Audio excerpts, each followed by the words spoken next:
Welcome back to channel. അപ്പോൾ guys ഞാനൊന്ന് ചെയ്യുന്നത് പറഞ്ഞാൽ എൻ്റെ പച്ചക്കറിത്തോട്ടം ചെയ്യാണ്. അപ്പം നമ്മൾ കുറച്ച് ഗ്രോ ബാഗിൽ മണ്ണിട്ട് വെച്ചിട്ടുണ്ട്. അപ്പം ആദ്യം മണ്ണ് കുതിർക്കുകയാണ് ചെയ്യുന്നത്. ഇപ്പം ഞാൻ എടുക്കുന്നത് ഡ്രം സ്റ്റിക്കാണ്, അല്ലെങ്കിൽ ചെടി മുരിങ്ങ. അപ്പോൾ നമുക്കിത് പാകാം. ഇതിൽ 4 എണ്ണമാണുള്ളത്. എല്ലാ ഗ്രോ ബാഗിലും വെച്ച് നിറയ്ക്കാം. ഇനി അടുത്തതായിട്ട് ക്ലോബീനാണ് എടുക്കുന്നത്, നിത്യവഴുതന. ഇപ്പം ഇത് നമുക്ക് ഗ്രോ ബാഗ്സിലായിട്ട് നട്ടു കൊടുക്കാം. മണ്ണ് നമ്മൾ ആദ്യമേ കുതിർത്തുകൊണ്ട് ഇപ്പം കുതിർക്കേണ്ട ആവശ്യമില്ല. ഇതാണ് നിത്യവഴുതനയുടെ വിത്ത്. നമുക്ക് ഇനി നടാം.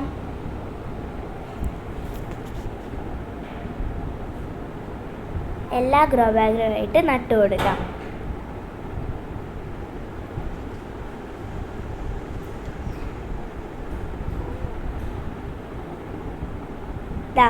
എല്ലാ ഗ്രോ ബാഗിലുമായിട്ട് നമ്മൾ നട്ടു കൊടുത്തിട്ടുണ്ട്. 2-3 ദിവസത്തിനുള്ളിൽ ഇതിൻ്റെയൊക്കെ റിസൾട്ട് വരുന്നതായിരിക്കും. ഇനി നമ്മൾ ചീരയാണ് നടാൻ വേണ്ടി പോകുന്നത്. ചീരയിൽ നിന്ന് ഉറുമ്പ് കയറാതിരിക്കാൻ വേണ്ടി മഞ്ഞപ്പൊടി അരിപ്പൊടിയും കൂടെ മിക്സ് ചെയ്ത് ഇടാം.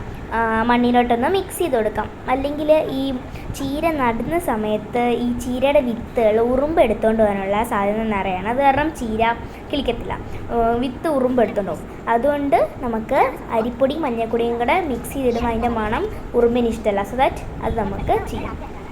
എല്ലാ ഗ്രോ ബാഗിലും അതൊന്ന് മണ്ണിനോടൊന്ന് വെറുതെ ജസ്റ്റ് ഒന്ന് മിക്സ് ചെയ്ത് കൊടുത്താൽ മതി. എന്നിട്ട് ചീരയുടെ വിത്തെടുത്തിട്ട് കുഴിച്ച് വെച്ചാൽ മതി. 2-3 ദിവസത്തിനുള്ളിൽ മുളപ്പ് വരുന്നതായിരിക്കും. സീഡ് ജെർമിനേറ്റ് ചെയ്യാൻ 2-3 ദിവസം എടുക്കും. ഇതാണ് നമ്മുടെ ചീരയുടെ വിത്തെന്ന് പറഞ്ഞു കഴിഞ്ഞാൽ ചുമന്ന ചീരയാണ് കേട്ടോ നമ്മൾ വാങ്ങിയിരിക്കണേ.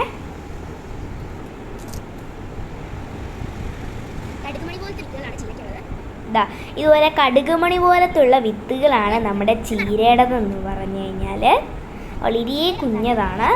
ചീര ഇടുമ്പോൾ നമ്മൾ പ്രത്യേകം ശ്രദ്ധിക്കേണ്ട കാര്യം, ഇങ്ങനെ വെതറിയിട്ട് കൊടുക്കണം ചീര. എല്ലാ ഗ്രോ ബാഗുമായിട്ട് നല്ലപോലെ വെതറിയിട്ട് കൊടുക്കുകയാണ് ചെയ്യേണ്ടത്.